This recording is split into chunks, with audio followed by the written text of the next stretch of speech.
Welcome to Great Loop Radio, brought to you by America's Great Loop Cruisers Association.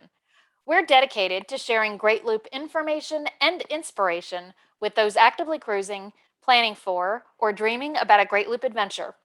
This is Kim Russo. I'm the director of AGLCA. Today I'm really excited to welcome some of our new Gold Loopers, Mary and Dan Stroeing. Sometimes we bring to you some of our Gold Loopers who have unique or special or interesting stories, and Mary and Dan fit all of those categories, and part of the reason is that Dan is legally blind, and yes, he did drive the boat for the Great Loop. So can't wait to hear more about their story for those of you who haven't come across them on the waterway. Before we officially get started, I want to take a moment to recognize and thank our Admiral sponsors who support AGLCA at the highest level. They are Curtis Stokes and Associates, Passage Maker Trawler Fest, Skipper Bob Publications, and Waterway Guide Media. As always, we encourage our listeners to support these businesses that support the Great Loop. Dan and Mary, welcome to Great Loop Radio. Thanks for joining me today, and welcome back from your Great Loop. Thank you. Thanks for inviting us. Yeah, we're really happy to have you here. And we have featured you in our Great Loop Link newsletter for our members in the past. But for those who aren't familiar with you, tell us just a little bit about yourselves and some of the details of your Great Loop, like, what led you to do it and when you started, when you finished, things like that. Both Mary and I grew up in Minnesota, and our boating experience were mostly on the lakes in Minnesota. When I met Mary, I had a perpetual canoe on top of my car. We would drive up to the boundary waters in northern Minnesota in the wilderness and canoe the lake. I was in Seattle in 1968, and I went up in the Space Needle, and I was just gobsmacked by all the water, the ocean, and so I was just like, I couldn't believe it. And I said, if they don't kill me in Vietnam, I'm coming back here. And so I went to Vietnam, I came back, and then I came back to Minnesota, and I met Mary. We had other boating experiences in Alaska. Dan captained a Nordic tug we were on our friend's trawler. Was a part of the sailing club. I volunteered for the U.S. Fish and Wildlife. They did bald eagle surveys. I was not interested in the eagle surveys. I was interested in driving the damn boat, which was a 70-foot, is called a T-boat, and it was built for World War II. Dan he flew also while we were in Alaska, and we had various boats while we were there. In August of 2010, he woke up blind. So our life took a turn then. Yeah, and I know from knowing more about your story and having written about that in our Great Loop Link, that was service related for Dan. So Dan, first of all, thank you for your service. Agent Orange, yeah. And then, so we're trying to figure out, okay, our life is different, and what can we do? What can we do to keep on living? So Dan was trying to coax me to learn to fly. I said, no, I didn't do that when you had vision. Learn how to do motorcycle. I said, no, I don't do that because I take care of the broken people. No, at a trauma hospital. No, I'm not doing that.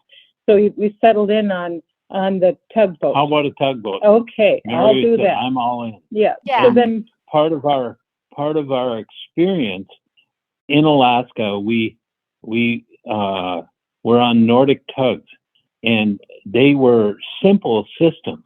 And we chartered a boat, and we went into Glacier Bay National Monument. Many people don't know of it.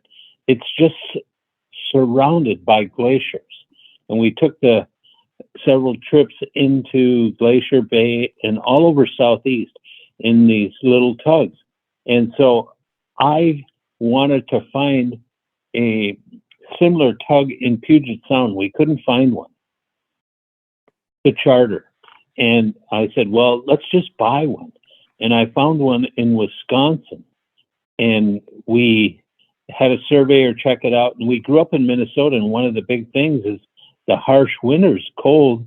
And I said I wanted the surveyor to pay particular attention over the freeze, any kind of freeze damage, and the tug was damaged by being out in the cold, and we didn't buy it. We found another tug in Victoria, British Columbia, and we bought that tug, brought it back to Seattle, and that became our boat in Puget Sound. We would go up to, it's called the San Juan Islands.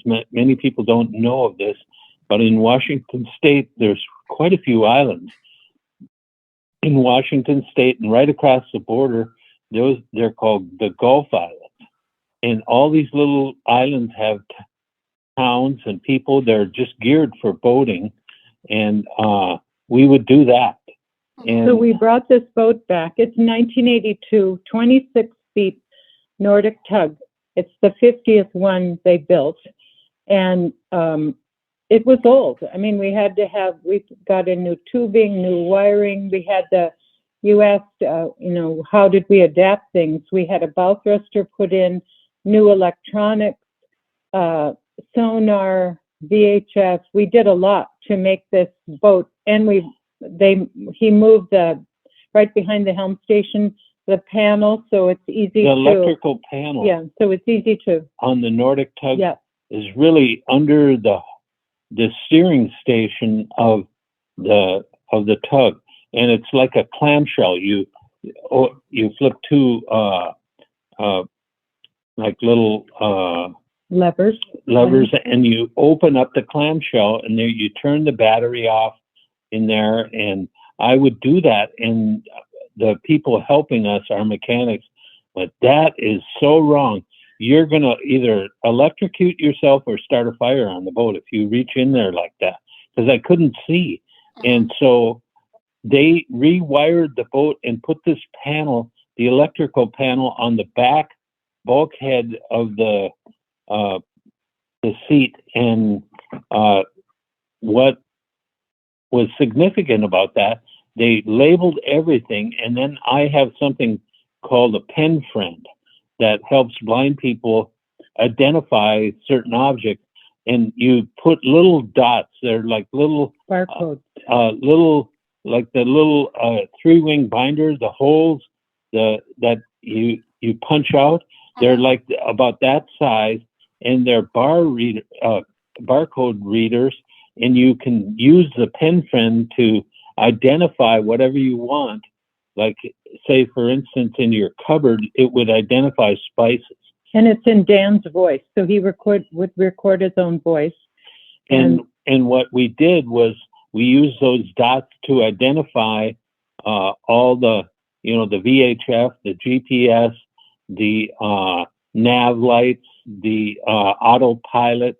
All these things were identified. I just have to hold my pen friend up, and it would tell me what it is. Until you learned where things are. Right. And so that helped you Dan, to kind of find things, find the different controls on the boat, so to speak. And there's all kinds of technology that is geared for the blind.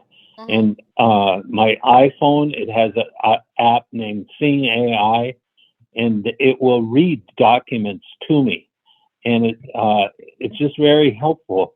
All these little tips made me feel like I could do it, and I was not afraid.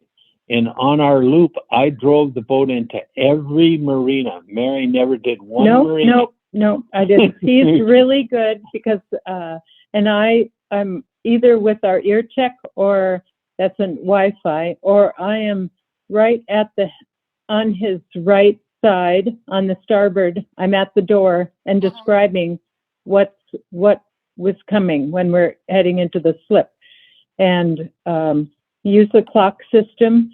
Dan will say, "You drive us in." I said, "Okay, so you're gonna throw the lines and you're gonna put the fenders up." No, you're gonna drive the boat into the slip. And he is amazing. He is amazing. And we hear from people at the marinas, oh my God, he is excellent. He's a lot better than the sighted. And, but one place we went into, in Deltaville, Virginia, Mary would call and say, make arrangements for us to get a slip at the marina. And then when we'd get there, get on the VHF and say, oh, by the way, my husband is driving the boat and he's blind. And I could hear the people just dropping their stuff, running outside to see, because they had a lot of brand new, they were a dealer for Juno boats. And they had a lot of new boats there.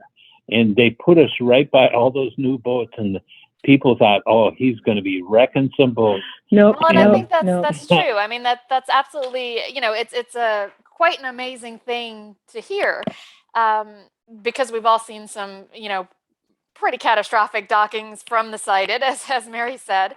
And we also have in the past had a little fun thing we do at rendezvous in dinghies, where we kind of blindfold one of the people in a couple and let the other person try and direct them of where to steer the dinghy. And it never goes well, which is part of the fun. It's a small dinghy, inflatable, make sure that everybody's safe. But so just kind of imagining doing that on a 26-foot Nordic tug. So, Mary, you've told me that you are, verbally instructing Dan on where he's headed and what's there, and you mentioned kind of the clock system for where to head. But for so many couples, trying to describe that seems just unfathomable that they could make that happen. How long did it take for the two of you to fall into a routine where you could do this and to get comfortable that, okay, we can do the whole Great Loop with Dan driving and being blind?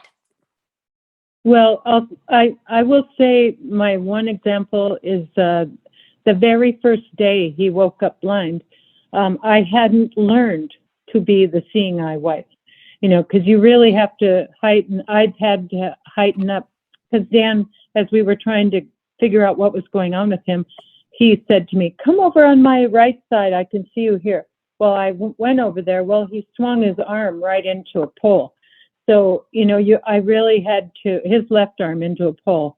And so I had to, okay, I'm coming back to protect you on that other side.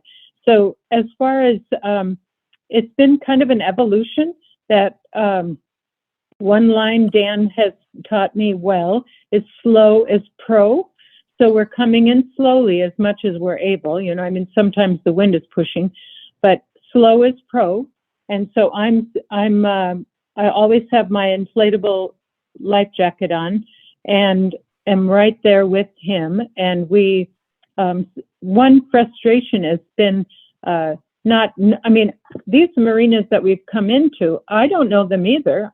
And so I'm just getting a description from the people from the marina, but sometimes the Nebo has helped get a visual for me, to see, okay, where's our slip and how do we get in there? And we request, because Dan has 5% vision in his right eye, so we request, if it's available, bow and starboard tie, so that he can see a little bit, tiny bit from his right eye. And so I'm right there and I'm holding on and giving descriptions to, okay, and when the bow is at the level to be able to turn in, I'll say bow thrust port, or whatever direction, bow thrust port. If she says turn to 2 o'clock, then I know I got to turn to starboard. And I was a seaplane pilot, or I should say a flying boat. It was a flying boat. My airplane had the hull, the fuselage was the hull of a boat. It was like a skiff. And I always said, and it was an amphibious plane. I could land on the runway and then go land in the water. And I would tell people, they were amazed at how well I could fly this airplane. And I said, I don't fly that airplane. I wear it. It's part of me. And it's like I'm going for a walk, and it's like breathing. This is the skill level that I wanted. I did the same thing with skiing and the same thing with this boat. It's like, it's so much a part of me that when Mary says turn to 2, it's just like turning myself a little bit to the starboard.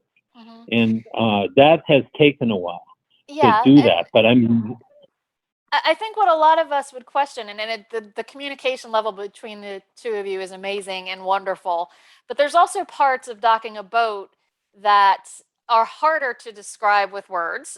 For example, how hard the wind is blowing or how fast the current is running. So, how did you handle those things? Is that something you can feel, Dan, as you get more and more familiar with the boat? well, I would ask Mary, okay, she would tell me. And one of the things we look for all the time at like the lock and dams is there's a windsock there. There's Mhm. there's a windsock that'll tell you which way and how hard the wind is blowing.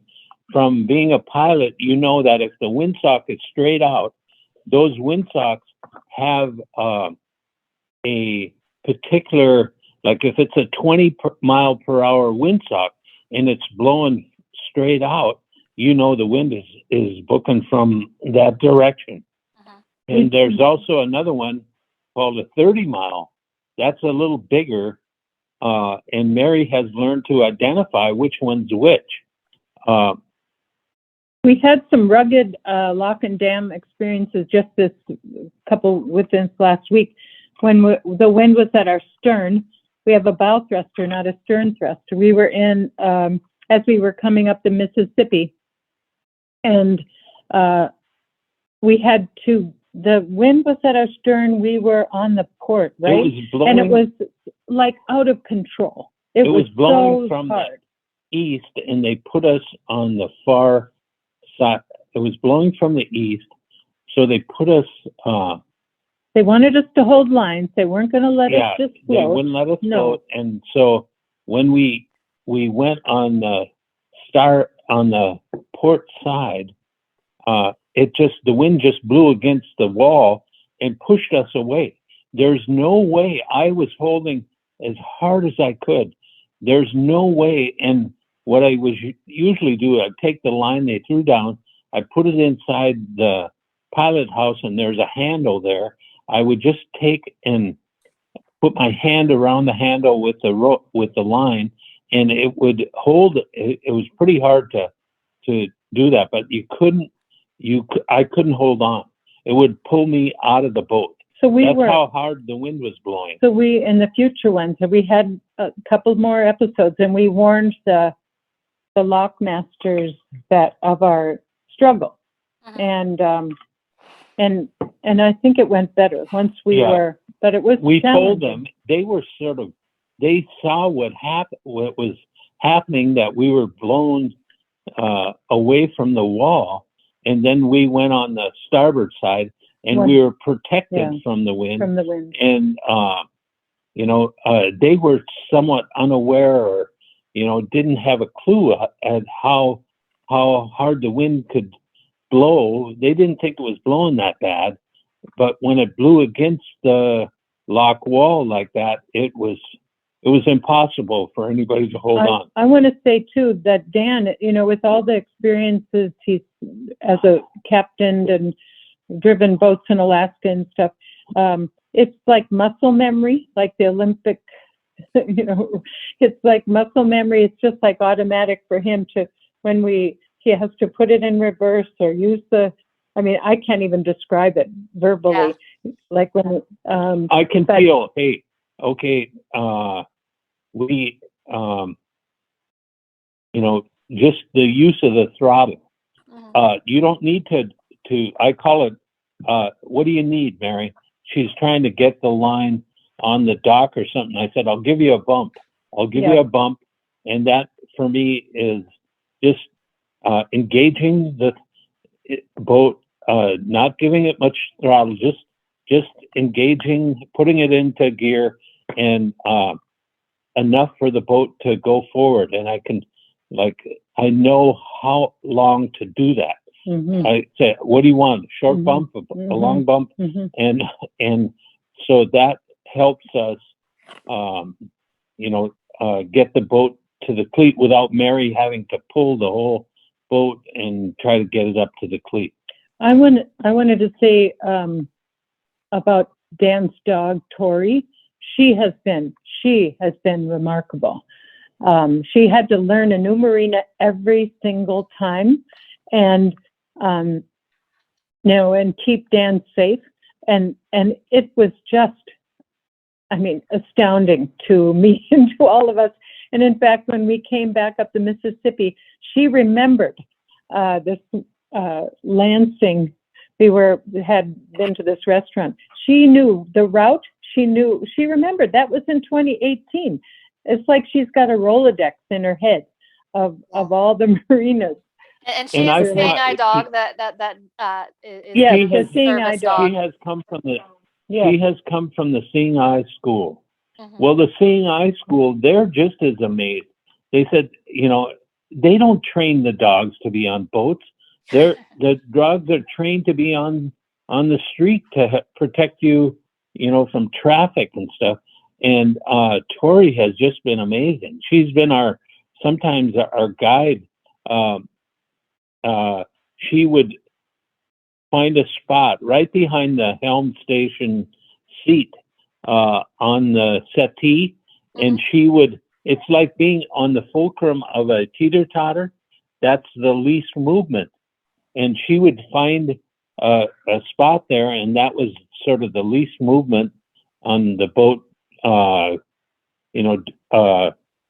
bow and the stern going up and down. And if she came to the wheelhouse and stood by me, and then I knew, it's getting a little bit too much for Tori and the humans, so we got to get off the lake or something. Yeah. So she's been exceptional. Yes, and I've met Tori at some of our events, and she is exceptional, and the job she does for you is amazing. Let's take a quick break. I'm going to play a message from one of our sponsors. When we come back, we're actually going to start to look towards wrapping up a little bit, but I do want to talk, a little bit more about some of the things that happened along the way on the Great Loop, and what it was like with your specific challenges being able to cross your wake and complete this adventure. So we'll be back in a moment. Did you know that every mile of the Great Loop is covered by both the Waterway Guide and Skipper Bob? Use them to plan your Great Loop cruise and learn about the places you can visit. In the cockpit, important navigation info is always ready at your side, plus marina listings, anchorages, services, and so much more. Each Skipper Bob and Waterway Guide is updated yearly, and waterwayguide.com and skipperbob.net keep you current with navigation alerts, cruising news, fuel prices, and special deals.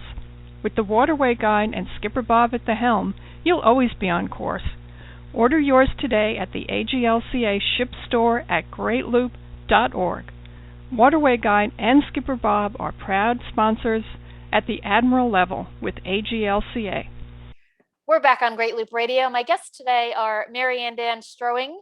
They are recent Gold Loopers, and they are unique because Dan served our country in Vietnam, returned home safely, and then many years later woke up suddenly blind from exposure to Agent Orange. And as part of their adjustment to that, Dan and Mary decided to do the Great Loop, and hats off to both of you. It's really an amazing story that you looked for something that you could do to continue your lifestyle. And Dan, you had been boating for quite some time and flying, and what an adventure for the two of you to take on the Great Loop. Before we took the break, you told us a little bit about some rough lockages you had, which was after you had completed the 6,000 miles of the Great Loop and were headed back up the upper Mississippi to your home port. So that particular circumstance with the wind had nothing to do with Dan being blind, had more to do with the wind and the weather conditions. So that could happen to anybody. But are there any circumstances, Mary or Dan, that you think maybe were more challenging, or anything that was different about your loop because of Dan's disability?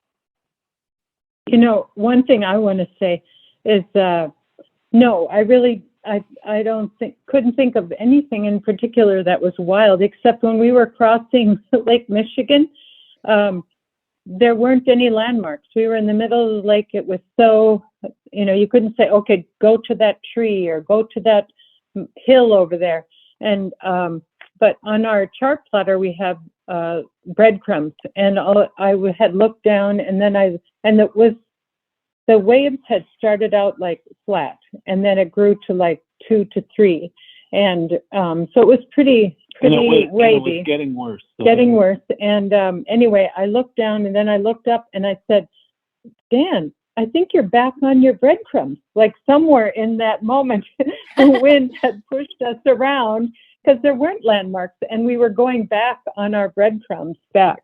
So that was the only thing, because my role is to always be watching and always be. Dan needs babysitting.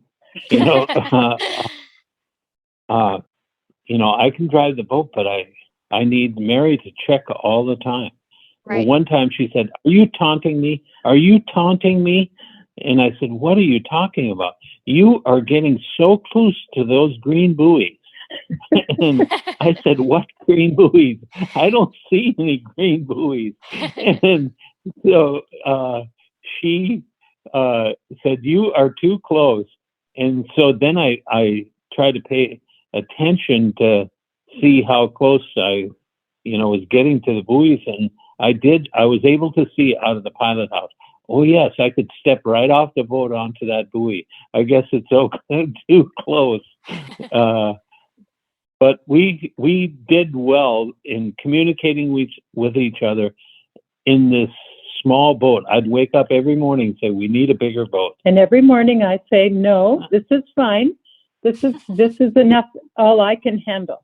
And if anything about our loop, we just accepted that we were slow. The boat is slow, but we would have to be a little slower because, if I'm going to be driving and Mary doesn't want to, drive into the marinas and stuff, we're just going to be a little slower. So we accepted that. And we did a year on the boat from 2018 to 2019. And we took a small side trip. We drove, Mary did. Well, this when was I say we, 2019. Mary drove, during our loop, we stopped in Deltaville, Virginia, and we took a side trip by driving a rental car to Minnesota. Then we took our car and drove to Seattle. And then flew to a wedding in Alaska. Then flew to Juneau, Alaska. We went to a wedding there. Then flew back and drove back to Minnesota, and then left our car here, and then got another rental car and drove back to Deltaville. That took about 6 weeks. So that took a little chunk out of our loop, and we only got up to Sheboygan, Michigan, and we couldn't go any further. It was getting cold. That was in late September, early October of 2019. So it was a year that we had been underway, and we went to refuel with diesel, and they asked us, "Where are you going?" "We're going to Mackinac City," which is only about 20 miles away from Sheboygan. It's not a problem. We want to have, take on fuel, have a full load of fuel. And the guys at the fuel tank said, "You are not going to Mackinac City. You can't go out on Lake Huron." And we said, "Why? It's only like 20 miles.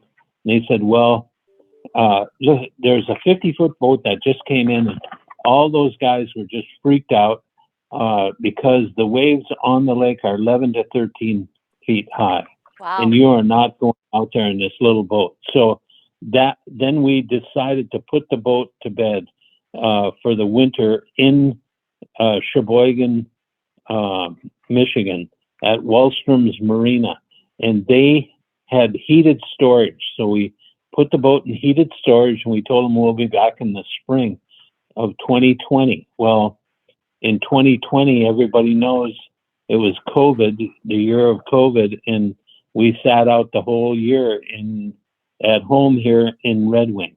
We got a car and drove back home. And then in May, we went back to Sheboygan, and in the 2021. And Dan, in the meantime, Dan had them work on, we got a Wallace stove put in because having any kind of flame is a bad idea for blind people. So we have this one runs off the diesel, and it's a Finnish stove. And then Dan also got a new chart plotter. We got a new chart plotter, and he thought, oh, that's great, all knobs for a blind person. But it's been a learning curve to.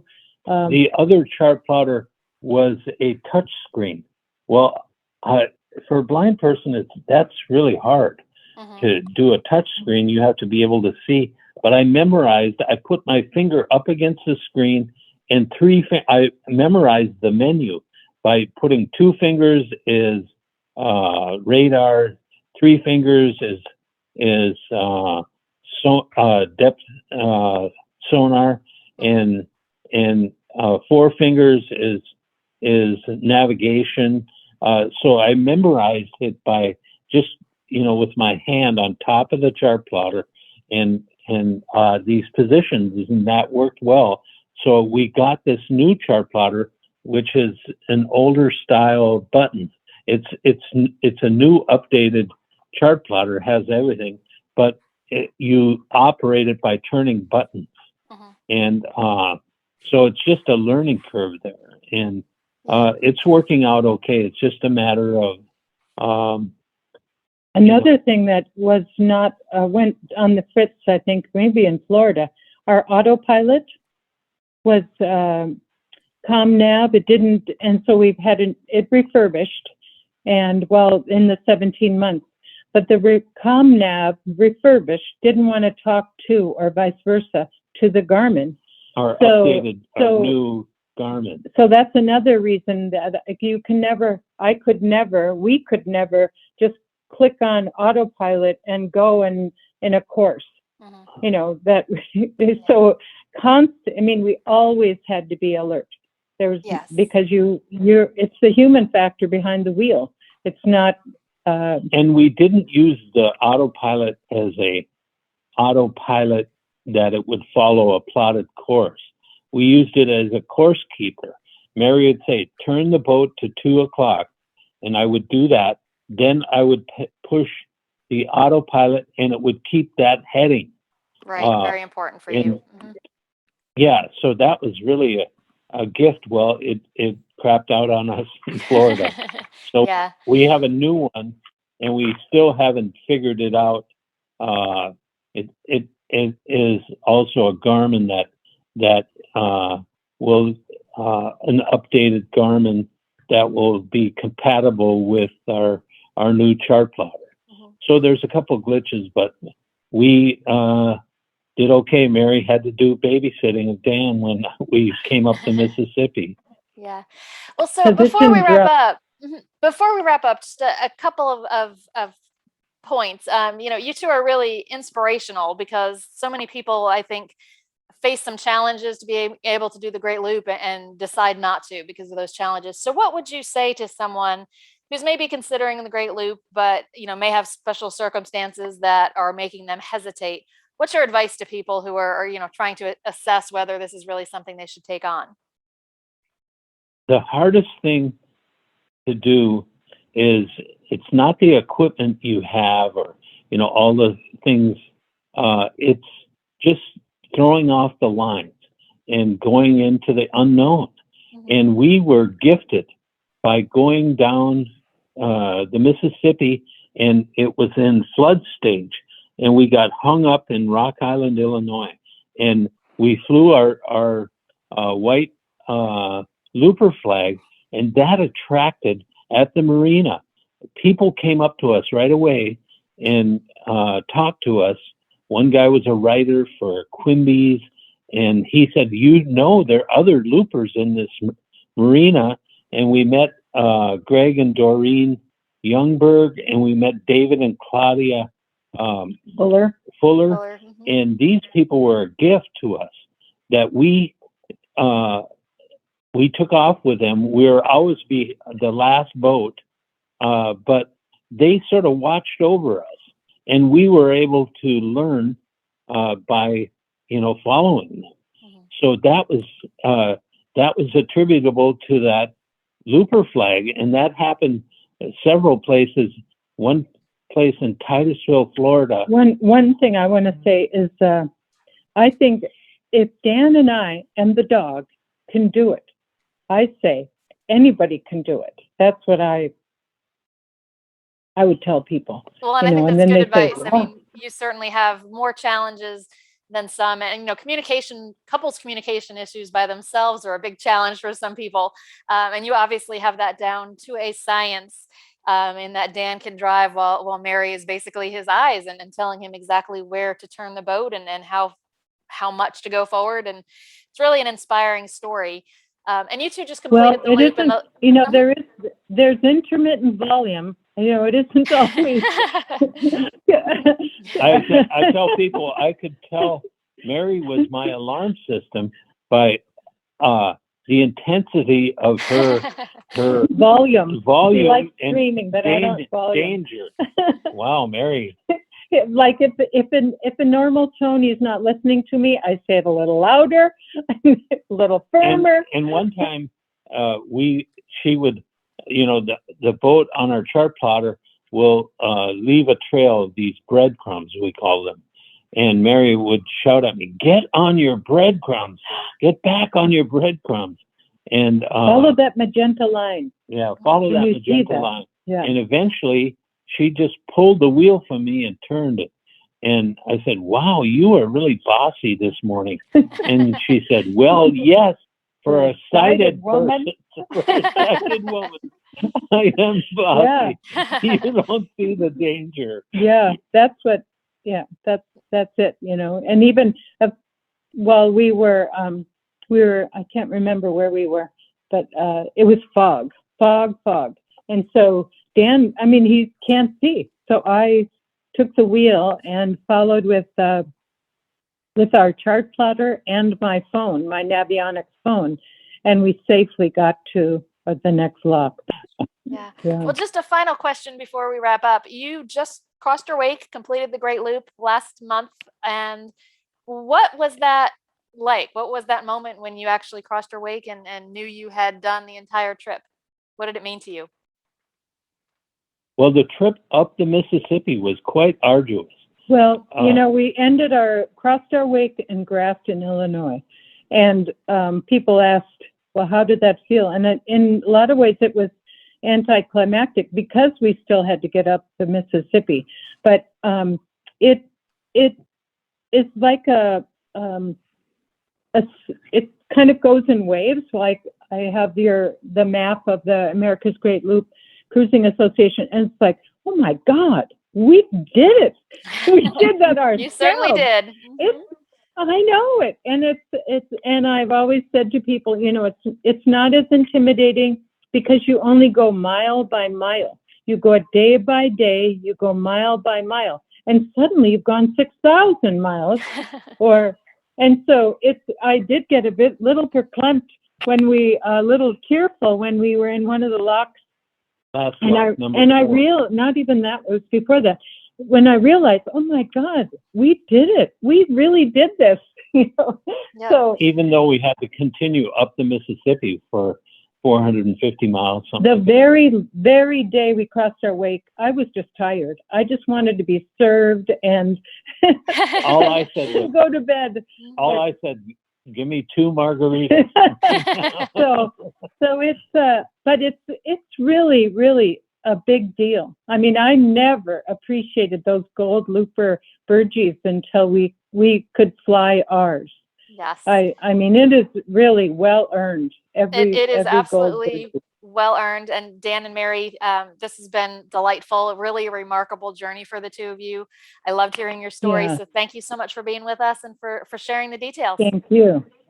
Thank you, Kim. You're welcome. And the whole association. Yep, our pleasure. And to everyone who's listened with us today, thank you for joining us. We'll be back next week with another episode of Great Loop Radio. Until then, safe cruising.